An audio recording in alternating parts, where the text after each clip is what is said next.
무척 덥습니다. 올여름 폭염이 우리 대한민국만의 문제가 아니고 전 세계적인 현상이죠. 참 어려운 여름이 될 것 같습니다. 여러분 건강 관리 잘 하시기를 기도합니다. 이 본문을 보시면은 세상을 바다로 얘기하거든요. 그러니까 바다와 같다, 세상이. 그러니까 바다라는 게 불확실한 거죠. 그렇죠. 위험이 항상 도사리고 있는 거예요. 그러니까 우리가 위험 가운데 사실은 사는 거죠. 우리가 정치 불안도 보았고, 또 이런 경제, 지금 미국의 관세 압박으로 전 세계가 긴장하는데, 어떻게 보면 완전히 경제 독재 시대가 되는 거죠. 참 불안합니다. 그래서 지금 우리 정부도 지금 초긴장이고, 이 관세 협상이 잘 돼야 되는 국익을 위해서 절대 필요한 것들이죠. 아무튼 여러분, 세상은 바다라고 하는 이야기는 왜 위험한 바다에 왜 삽니까? 사람이 땅에서 살아야 되는데 왜 바다입니까? 왜 바다로 인생을 비유하셨을까요? 이 말은, 이 바다라는 거는 참 수익성이 있잖아요. 그렇죠. 우리에게 중요한 것들이 바다에 있고, 정말 우리가 세상을 어떤 경제로 보면 바다 경제가 엄청 큰 거죠. 그런데 거기에는 언제든지 위험이 있다는 겁니다. 우리가 늘 조심해야 될 부분이죠. 그 다음에 인생이 뭐냐 할 때 배입니다. 배. 제가 이제 이 본문을 메시지화해서 설교로 적용해 보면, 우리는 인생이 어디서 사는 거예요? 배 같은 인생이에요. 배라고 하는 거는 항상 긴장해야 되는 거죠. 그렇죠. 우리가 이 바다가 위험하다고 했듯이, 오늘 이 본문 24절에 보면은, 항상 거기에는 놀이 일어나잖아요. 풍랑이 일어나잖아요. 파도가 치잖아요. 그러니까 안심할 수 없는 거죠. 우리가 참 기도하고, 우리가 관리하고, 이런 것들이 오늘 우리들에게 필요하고요. 긴장을 늦출 수가 없다는 거죠. 그 다음에 세 번째로 보면은, 저는 경제를 이야기하는데, 풍랑 경제라는 거예요. 풍랑이 뭡니까? 바람이 있는 거예요. 우리가 전도서에서 솔로몬이 경제를 이야기할 때 바람이라 그랬잖아요. 바람이라고 하는 거는 거쳐가는 거죠. 지나가는 거죠. 그 바람을 잡아둘 수가 없는 거죠. 그러니까 세상을 보면, 특히 경제를 보면 그런 거예요. 모든 사람들이 다 나름대로 소유를 하고 있지만, 그건 가지고 있을 뿐이지 언제 갈지 모르는 거죠. 언제 잃어버릴지 모르는 거죠. 그러니까 이 세상은 내 것이라고 하는 게 없는 거예요. 그래서 사람들은 불안에 떨고 있는 거죠.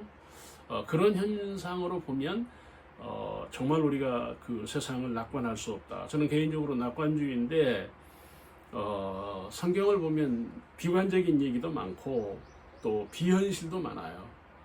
그렇죠. 그런 가운데에서 우리가 인생을 살아가는 거고, 우리가 세상을 대하는 거죠. 마찬가지로 경제도 그렇다는 겁니다. 바람 경제라는 거예요. 바람이라는 거는 물론 요즘에 과학이 발달해서 태풍이 어디에 오는지, 어느 방향으로 가는지 다 예측은 하지만, 경제 바람은 예측이 불가능합니다. 언제 바람이 불어올지 모르는 거예요. 그러니까 지금도 경제에서 바람을 만난 사람들이 있죠. 우리가 뉴스나 이런 정치나 이런 경제를 보면 바람을 만난 경제를 볼 수가 있어요. 그 바람에 휘청거리는 기업도 볼 수가 있고, 권력도 마찬가지입니다. 우리가 삼가 조심해야 될 부분이 경제라는 거예요. 왜 그렇습니까? 지나가는 바람이라는 거예요. 그건 잡아둘 수가 없는 거예요. 그 바람을 막을 인간의 능력은 없는 거예요. 긴장되죠. 그런 거예요. 그렇기 때문에 오늘 이 본문에 보시면은 항상 우리는 긴장하고 사는 거예요. 불안하게 사는 거예요. 그 불안 가운데 우리가 믿음을 가지고, 우리가 즐겁게, 행복하게, 감사로 사는 거예요. 여러분 불안하지 않는 사람이 어디 있어요?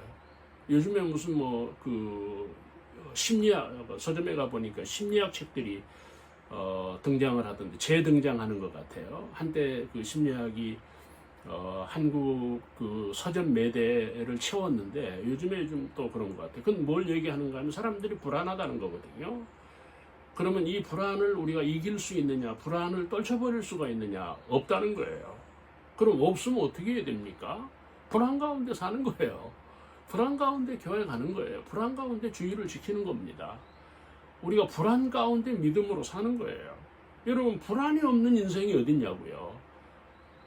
우리가 이거 감안해야 돼요. 그리고 우리는 그 불안을 극복하면서 감당하면서 우리가 세상을 사는 거지. 어떤 사람들은 불안해서 못 살겠다고. 여러분 불안은 언제든지 불안한 거예요. 그 다음에 여러분 이 파도나 바람이나 바다의 문제가 뭡니까? 두려움이에요. 물이 두렵잖아요. 물이 무섭지 않습니까? 뭐 그 지난주입니까? 가평에 뭐 폭우가 내렸는데 거기에서 떠나려고 한 사람이 한강에서 발견이 됐다는 겁니다. 시신으로. 두려운 거예요. 물처럼 두려운 게 없는 거예요. 그렇죠? 그러니까 우리가 이 두려움도 우리가 이겨야 돼요. 두려움 가운데 사는 거예요. 여러분 두려움이 없는 인생이 어디 있겠냐고요. 근데 사람들은 두려움을 문제를 삼아 두려움을 피하려고 그래.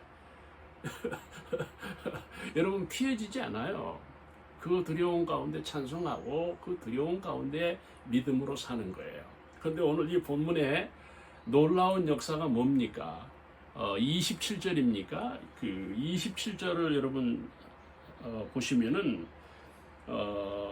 이런 말씀이 나옵니다. 사람들이 놀랍게 여겨 이르되 이 이가 어떠한 사람이기에 바람과 바다가 순종하는가.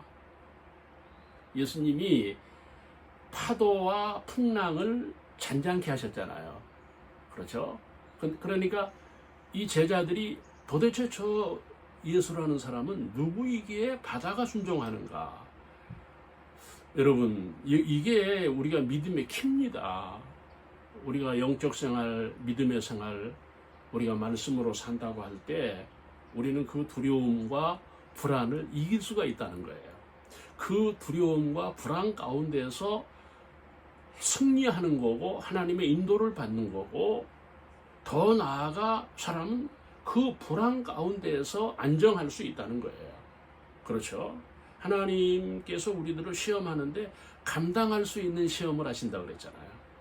그러니까 우리가 능히 그 두려움도 불안도 감당할 수 있다는 거예요. 여러분 말씀으로 명하시니 바다가 순종했다는 겁니다. 잔잔해졌다는 겁니다. 고요해졌다는 겁니다. 그러니까 우리가 이 믿음의 능력이 뭐냐? 고요해야 돼요. 불안 가운데, 풍랑 가운데, 어떤 파도 가운데 고요할 수 있는, 잔잔할 수 있는, 나는 여기가 우리들에게 능력이라고 생각해요. 여러분 능력이 뭐예요? 병 고치면 능력입니까? 여러분 기적을 일으키면 능력입니까? 그거 아니에요. 능력은 풍랑 가운데에서 고요할 수 있는, 불안하고 두려움 가운데에서 안정할 수 있는, 이게 믿음의 능력이에요. 이게 성령의 역사예요. 오늘 여러분 예수님의 제자들이 놀라고 있잖아요. 근데 더 놀라운 거는 지금 죽겠다고 그러잖아요, 제자들이. 그런데 예수님은 그 배에서 어떻게 하십니까? 주무십니다. 잠을 주무시는 거예요. 풍랑 가운데 고요할 줄 알고 우리는 불안한 가운데서도 잠을 잘 수 있어야 돼요. 어차피 세상은 바다니까, 바람이니까 두려움도 있고 불안도 있는 거잖아요. 그 가운데에서 깊은 잠도 자고 행복한 잠도 자고 쉼의 잠도 자고 안정할 수 있는, 이게 믿음이라는 거예요. 오늘 여러분 이 믿음이 여러분들에게 있어서 잠도 잘 주무시고 늘 고요하고 안정되기를 주의 이름으로 축원합니다.